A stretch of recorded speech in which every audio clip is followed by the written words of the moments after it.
অপরূপা পোদ্দারকে ফের পুলিশি তলব। মঙ্গলবার পুলিশের গায়ে হাত অপরূপার। রামনবমী হিংসা মামলায় গ্রেফতার অপরূপার স্বামী। আর মঙ্গলবার দিন গ্রেফতারির দিন পুলিশের গায়ে হাত অপরূপার। বুধবার পুলিশে হাজিরা এড়িয়ে যান অপরূপা। আগামীকাল ফের হাজিরার নোটিশ পুলিশের। কথা বলবো, রানা প্রতিনিধি রয়েছেন আমাদের সঙ্গে। রানা, একবার তিনি হাজিরা এড়িয়েছেন, তিনি পুলিশের গায়ে হাত দেওয়ার মতো গর্হিত অপরাধ করেছেন, হাজিরা এড়িয়েছেন। এবারও যদি তিনি হাজিরা এড়ান তাহলে কি হতে পারে?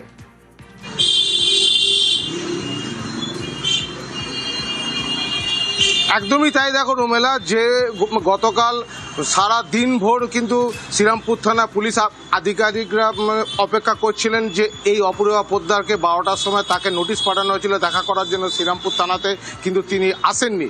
ফলে গতকাল যেমন আসেননি, পাশাপাশি আজকে কিন্তু সকালবেলা তার থেকে অপূর্বা পোদ্দার একটি ইমেল করে ও আইনজীবীকে পাঠায় যে তিনি বিশেষ কারণবশত উনি মঙ্গলবার ব্যাংশালা আদালতে ছিলেন, তাই উনি হাজিরা দিতে পারেননি।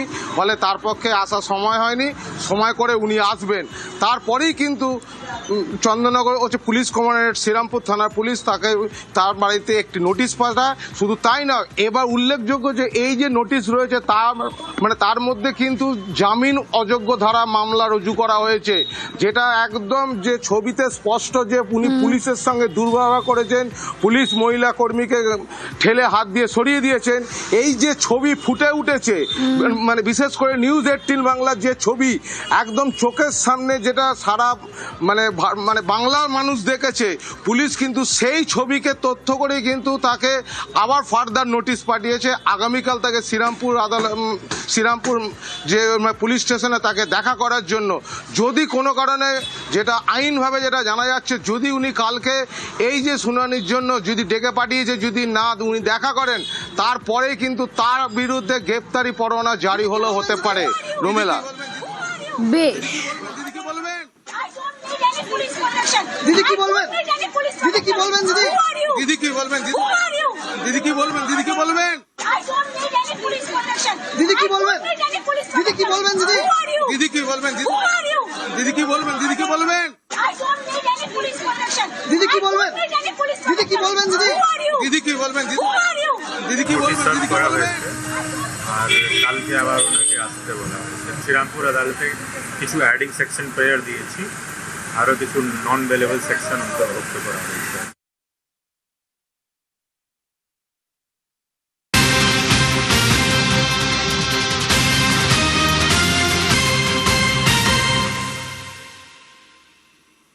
একে একে গ্রেফতার হচ্ছেন বিশ্বস্ত সৈনিকেরা। শওকত মোল্লা গ্রেফতার হলেন, তারপরে আমরা দেখলাম গ্রেফতার হলেন দিলীপ মণ্ডল, তারপর আমরা দেখতে পেলাম একদম দেবরাজ চক্রবর্তী, যা কিনা সেনাপতি ঘনিষ্ঠ। তারা প্রত্যেকেই গ্রেফতার হচ্ছেন। ক্রমেই দুর্বল হচ্ছে সেনাপতির রক্ষণ, বাড়ছে অভিযোগের পাহাড়। অভিষেক বন্দ্যোপাধ্যায় কি এবার চক্রবুহে?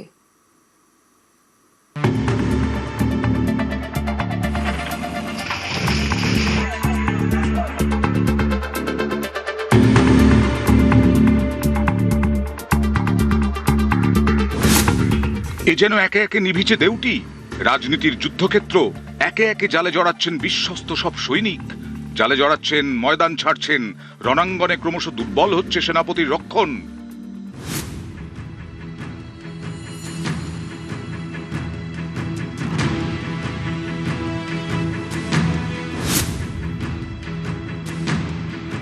অভিষেক বন্দ্যোপাধ্যায়ের লোকসভা কেন্দ্র ডায়মন্ড হারবারের ফলতা। লোকে বলে সেই ফলতারই ত্রাস জাহাঙ্গীর খান, পুষ্পা। ফলতায় কান পাতলেই পুষ্পার দাপটের কথা। 2024-এর লোকসভা ভোটে এই ফলতা থেকে 1,69,000 ভোটের লিড পেয়েছিলেন তৃণমূলের অভিষেক বন্দ্যোপাধ্যায়। পেয়েছিলেন 89% ভোট। পালাবদলের পর সেই পুষ্পা রাজের ইতি।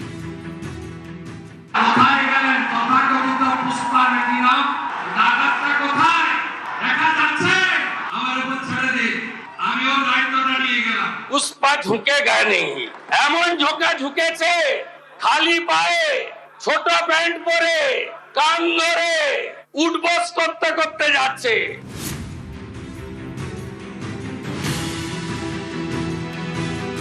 দক্ষিণ 24 পরগনার আর এক দাপুটে শওকত মোল্লা। ক্যানিং থেকে ভাঙড়, গোটাটাই নাকি ছিল শওকতের সাম্রাজ্য।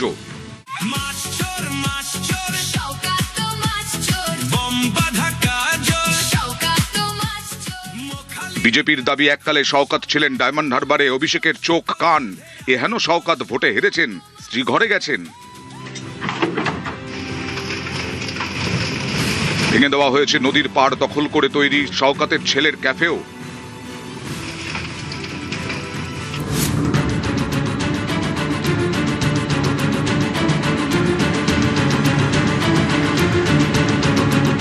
এবারও জেলা দক্ষিণ 24 পরগনা।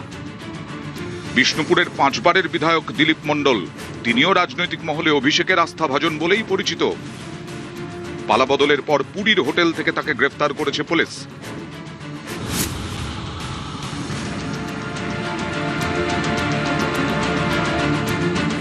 দক্ষিণে 3 মূর্তি আর উত্তরে দেবরাজ। তৃণমূলের এই তরুণ তুর্কিও অভিষেকের ঘনিষ্ঠ বলেই পরিচিত। দাপুটে দেবরাজও এবার গারদে। একদিকে দুর্বল হচ্ছে রক্ষণ, অন্যদিকে জমছে অভিযোগের পাহাড়।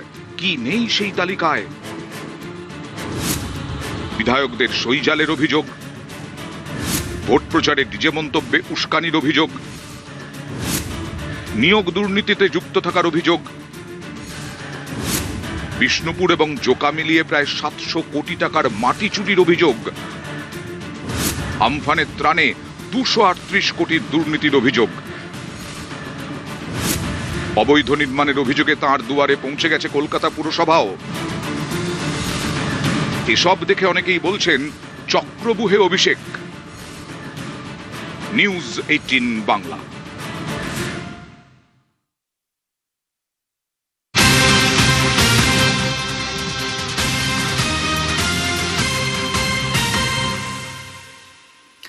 এবার গারদে দেবরাজ চক্রবর্তী। দেবরাজকে 7 দিনের পুলিশ হেফাজত, তোলাবাজি, হুমকি, দাদাগিরি অভিযোগের পাহাড় দেবরাজের বিরুদ্ধে।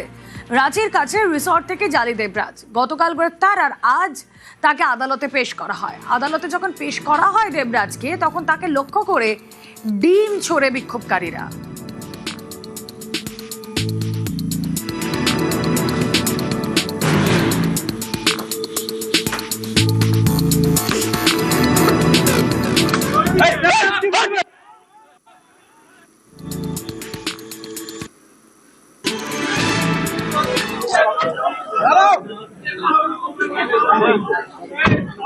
দেবরাজ কি বলবে? দেবরাজ কি বলবে? দেবরাজ কি বলবে?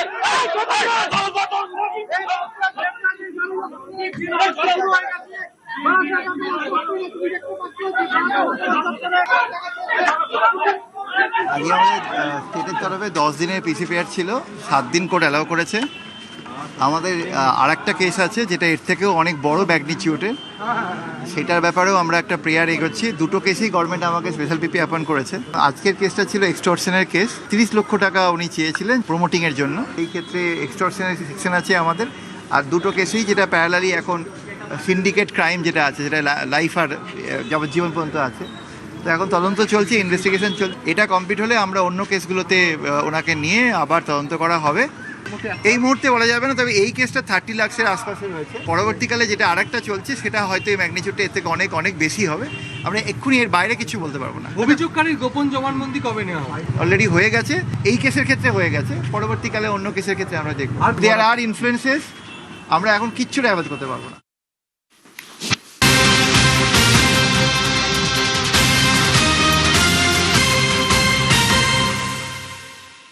আর এবার নজরে দেবরাজের মোবাইল। ভোটের ফল প্রকাশের আগে ও পরে কল রেকর্ড, মেসেজ ডিলিট করা হয়েছে বলে পুলিশ দাবি করছে। কিসের ভিত্তিতে এই দাবি, এবং যদি সেটা করা হয়ে গিয়ে থাকে তাহলে কেন? এখনো পর্যন্ত তদন্তে কি কি উঠে আসছে? অনুপ আরও বিস্তারিত জানাতে পারবেন। অনুপ। দেবরাজ চৌধুরী যখন গ্রেপ্তার হয় পরবর্তী ক্ষেত্রে দেখা গেল তার মোবাইল ফোন বাজেয়াপ্ত করা হয়েছিল, কিন্তু একাধিক যে ফোনের যে মেসেজ সেই মেসেজ কিন্তু ডিলিট করা হয়েছিল এবং চ্যাট ডিলিট করা হয়েছিল, কল লিস্টের একাধিক তথ্য ডিলিট করা হয়েছিল এবং সেই মোবাইল ফোন থেকে দেখা যাচ্ছে 4 তারিখ যে যখন ভোট গণনার পরবর্তী ক্ষেত্রে যেমন ডিলিট করা হয়েছে এবং 4 তারিখের আগেও একইভাবে কিন্তু প্রত্যেকটি চ্যাট ডিলিট করা হয়েছিল। যে মোবাইলে দেবরাজ চক্রবর্তী কল রেকর্ড ছিল সেগুলো কিন্তু মুছে ফেলা হয়েছিল। সেই কারণে ইতিমধ্যে দেবরাজ চক্রবর্তীর কাছে মোবাইল ফোন উদ্ধার হয়েছিল। পরবর্তী ক্ষেত্রে সেই মোবাইল ফোন ফরেনসিকে পাঠানো হয়েছে, তার কারণ হোয়াটসঅ্যাপ চ্যাট থেকে শুরু করে কল ডিটেলসের একাধিক তথ্য জানতে চায় তদন্তকারী আধিকারিক। সেই কারণে বাগুড়ি থানা পুলিশের পক্ষ থেকে দেবরাজ চক্রবর্তীর মোবাইল ফোন যখন বাজেয়াপ্ত করা হয়, যে মোবাইল ফোনে দেখা যাচ্ছে একাধিক প্রভাবশালী ব্যক্তির সাথে কথা বলা হয়েছিল, হোয়াটসঅ্যাপে কথা বলা হয়েছিল, সেও কিন্তু সেই সমস্ত চ্যাট ডিলিট করা হয়েছিল। 4 তারিখের পরে নয়, 4 তারিখের আগেও একাধিক চ্যাট ডিলিট করা হয়েছিল, কল রেকর্ড ছিল, সেই সমস্ত তথ্য কিন্তু মুছে ফেলা হয়েছিল। সেই কারণে ইতিমধ্যে বাগুড়ি থানা পুলিশের পক্ষ থেকে দেবরাজ চক্রবর্তীর মোবাইল ফোন ইতিমধ্যেই ফরেনসিকে পাঠানো হচ্ছে। আগামীকাল দুপুর 12টার পরে এই মোবাইল ফোন কিন্তু ফরেনসিকে পাঠাবে বলে এমনটাই খবর। সঙ্গে থাকো অনুপ। দেবরাজ তো গারদে, আর এখানেই তার স্ত্রী অদিতি মুন্সি, তাকেও কিন্তু পুলিশ ছাড়ছে না, তাকেও জিজ্ঞাসাবাদ। ল্যাপটপে লুকিয়ে কি দুর্নীতির তথ্য? অদিতি মুন্সিকে জিজ্ঞাসাবাদ করে ল্যাপটপের হদিশ, সেই ল্যাপটপ থেকে আর কি জানা যাচ্ছে? অনুপ রয়েছেন সঙ্গে। অনুপ, কারণ দেবরাজ চক্রবর্তী যখন গ্রেপ্তার হয় পরবর্তী ক্ষেত্রে লক্ষ্য করা যায় যে তার বাড়িতে যখন তল্লাশি এবং তার প্রত্যেকটি প্রপার্টির তল্লাশি করা হয় এবং সেক্ষেত্রে লক্ষ্য করা যায় যে পুলিশের পক্ষ থেকে একটি ল্যাপটপ উদ্ধার করা হয়। যখন অদিতি মুন্সিকে জিজ্ঞাসাবাদের পরবর্তী ক্ষেত্রে ল্যাপটপ উদ্ধার হয়, অদিতি মুন্সিকে প্রায় 6 ঘন্টা জিজ্ঞাসাবাদ করা হয় এবং জিজ্ঞাসাবাদের পরবর্তী ক্ষেত্রে যে ল্যাপটপ উদ্ধার হয়েছে ল্যাপটপে একাধিক তথ্য রয়েছে।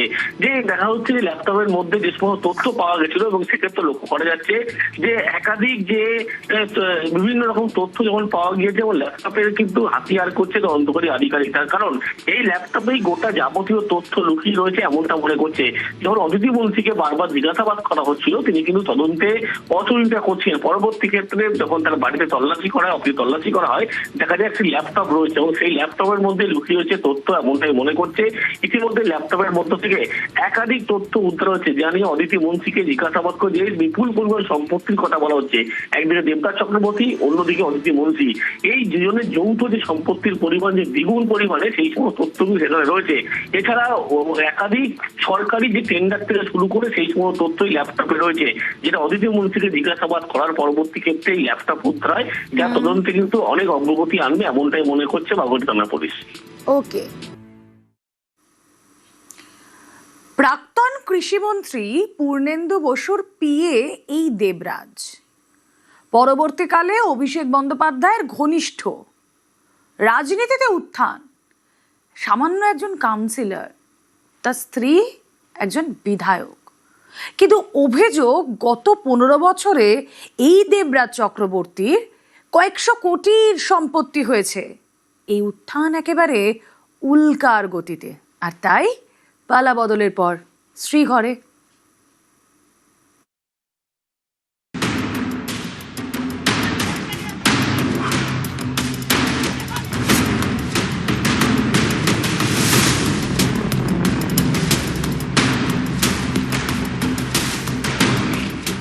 বাবা রাজনীতি করতেন, ছোটবেলা থেকেই রাজনীতির আবহে মানুষ। লেখাপড়ার পাঠ শেষ করে তাই নিজেও হাঁটা দিয়েছিলেন সেই পথেই। একনিষ্ঠ কর্মী, সেখান থেকে দাপুটে নেতা। স্ত্রী প্রাক্তন বিধায়ক। বাগুইআটির রাজপথ জানে দেবরাজ চক্রবর্তীর উত্থানের কথা। 2011 সাল, তৃণমূল সবে ক্ষমতায়। পূর্ণেন্দু বসু তখন কৃষিমন্ত্রী। সে সময় তার আপ্তসহায়ক ছিলেন দেবরাজ চক্রবর্তী। 2013 সালে বিধাননগর পুরসভায় উপনির্বাচন হয়। সেই ভোটে নাকি লড়তে চেয়েছিলেন দেবরাজ, কিন্তু টিকিট পাননি। 2015 সালে রাজারহাট গোপালপুর ঢুকে যায় বিধাননগর পুরসভার মধ্যে। পুরো ভোটে টিকিট না পেয়ে তৃণমূল ছাড়েন দেবরাজ। ছেড়ে দেন পূর্ণেন্দু বসুর আপ্তসহায়কের কাজও। তৃণমূল ছেড়ে তখন কংগ্রেসের হাত ধরেন দেবরাজ। কংগ্রেসের টিকিটে ভোটে জিতে কাউন্সিলর হন দেবরাজ চক্রবর্তী। সেবার ভোটের দিনই দেবরাজকে গ্রেপ্তার করেছিল বিধাননগর কমিশনারেটের পুলিশ। জেলবন্দি অবস্থাতেই ভোটে লড়েন, জেতেন, জামিন পেয়ে কাউন্সিলরের শপথ নেন। কংগ্রেসের টিকিটে জিতে 7 নম্বর ওয়ার্ডের কাউন্সিলর। ভোটে জিতেই ফেরেন তৃণমূলে।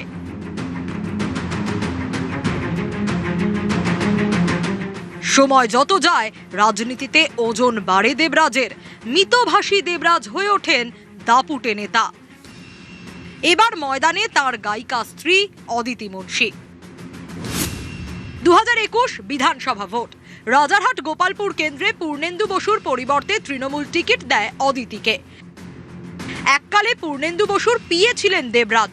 সে সময় পূর্ণেন্দুর কাছে দরবার করেও নাকি কাউন্সিলরের টিকিট পাননি তিনি। মাঝে কয়েকটা বছর সেই পূর্ণেন্দুর আসনেই প্রার্থী হন দেবরাজের স্ত্রী। অনেকে বলেন এ যেন বৃত্ত সম্পূর্ণ হলো।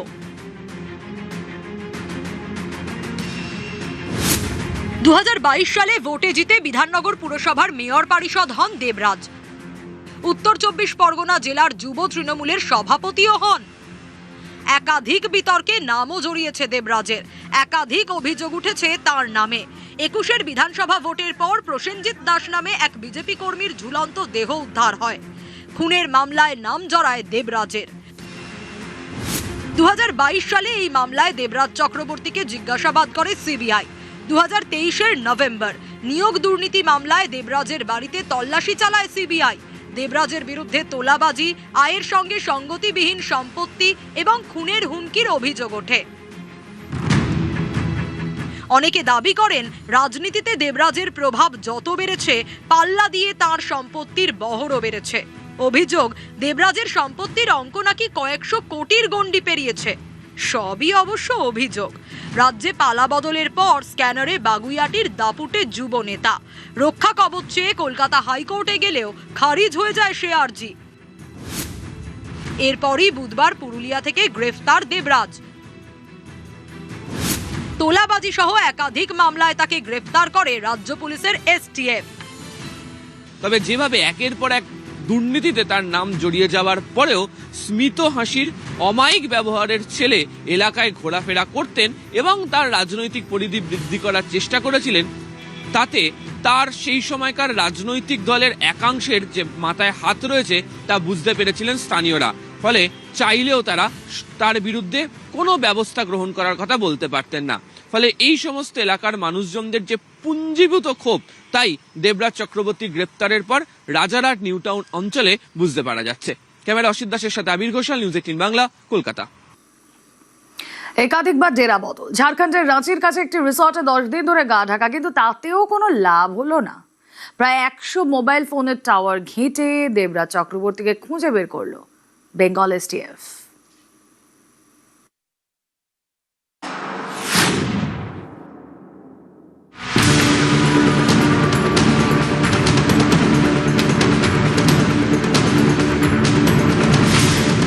দেবরাজ চক্রবর্তী বিধাননগর পুরসভার প্রাক্তন তৃণমূল কাউন্সিলর। তোলাবাজি সহ একাধিক অভিযোগে তাকে গ্রেফতার করেছে বেঙ্গল এসটিএফ। রাঁচির কাছে একটি হোটেল থেকে জালে দেবরাজ। তদন্তকারীদের দাবি, এত সহজে জালে জড়ানো যায়নি দাপুটে এই তৃণমূল নেতাকে। 100-র বেশি মোবাইল ফোনের টাওয়ার ঘাঁটতে হয়েছে তাদের।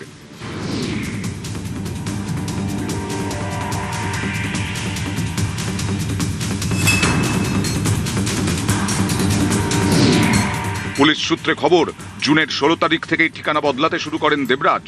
প্রথমেই কালিম্পংয়ে চলে যান, সেখান থেকে একাধিক জায়গা ঘোরেন। 24 জুন দেবরাজের আগাম জামিন খারিজ করে কলকাতা হাইকোর্ট।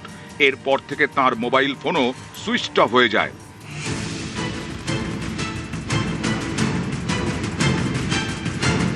কিছুদিনের মধ্যেই তদন্তকারীরা জানতে পারেন ঝাড়খণ্ডের রাঁচির কাছে একটি রিসর্টে উঠেছেন দেবরাজ।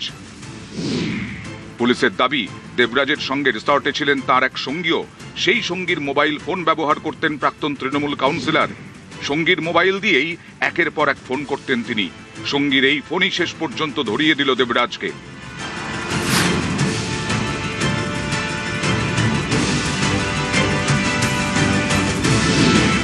এই মোবাইল ফোন থেকে একাধিক নম্বরে ফোন করা হয়। অধিকাংশ নাম্বারই কোনো না কোনোভাবে দেবরাজের পরিচিতদের সঙ্গে যুক্ত। এই সমস্ত ফোন কলের সূত্র ধরে তদন্তে নামে এসটিএফ।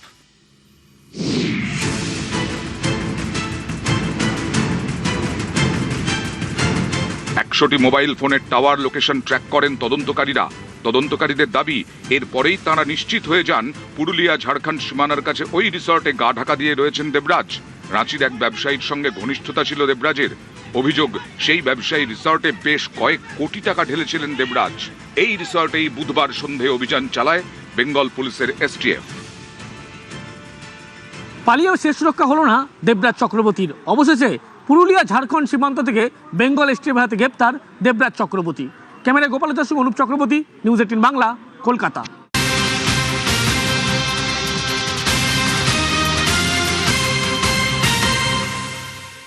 আগামীকাল পুলিশি হাজিরায় না হুমায়ুনের উস্কানিমূলক বক্তব্যে পুলিশের মামলা। আগামীকাল শক্তিপুর থানায় হাজিরার নোটিশ। শক্তিপুর থানায় যাবেন না বলে জানিয়েছেন হুমায়ুন।